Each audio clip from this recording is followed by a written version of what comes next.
आपण पाहत आहात RK न्यूज, बातमी तुमची, आवाज आमचा।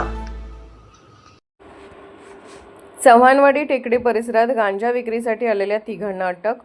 2.34 लाखांचा मुद्देमाल जप्त। शहापूर पोलिसांची कारवाई। शहापूर चव्हाणवाडी टेकडी परिसरात गांजा विक्रीसाठी आलेल्या 3 संशयितांना शहापूर पोलिसांनी सापळा रचून ताब्यात घेतले।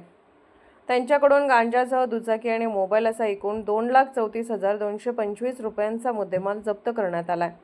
अरविंद उर्फ राजवीर सुरेंद्र सिंग वय 24, मूळ राहणार अलसड ककरेज, जिल्हा चांदोली, उत्तर प्रदेश, सध्या राहणार शिवाजीनगर कोरुची। मोहसेन इरशाद संधी वय 24, राहणार तिरंगा कॉलनी, गल्ली क्रमांक 1, कबनूर आणि सार्थक श्रीप्रसाद बिंद वय 20, मूळ राहणार अलसड ककरेज, उत्तर प्रदेश, सध्या राहणार लक्ष्मी मंदिराजवळ कोरोची अशी ताब्यात घेतलेल्या संशयितांची नावे आहेत।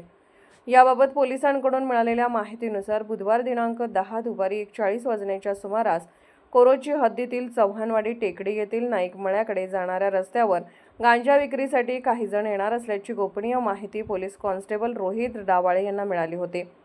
या माहितीच्या आधारे पोलीस निरीक्षक गजेंद्र लोहार यांच्या मार्गदर्शनाखाली शहापूर पोलिसांच्या पथकाने परिसरात सापळा रचला। संशयित तिघांना ताब्यात घेऊन झडती घेतली असता त्यांच्याकडून 57,225 रुपये किमतीचा 2 किलो 289 ग्रॅम गांजा आढळून आला। तसेच गुन्ह्यात वापरलेली iQube मोपेड आणि 3 मोबाईल संच जप्त करण्यात आले। जप्त मुद्देमालाची एकूण किंमत 2,34,225 रुपये असल्याचे पोलिसांनी सांगितले। या प्रकरणी गुन्हा नोंद करण्यात आला असून पुढील तपास पोलीस निरीक्षक गजेंद्र लोहार यांच्या आदेशानुसार पोलीस उपनिरीक्षक श्रीकृष्ण दरेकर करीत आहेत। RK न्यूज चॅनलला लाईक करा, शेअर करा आणि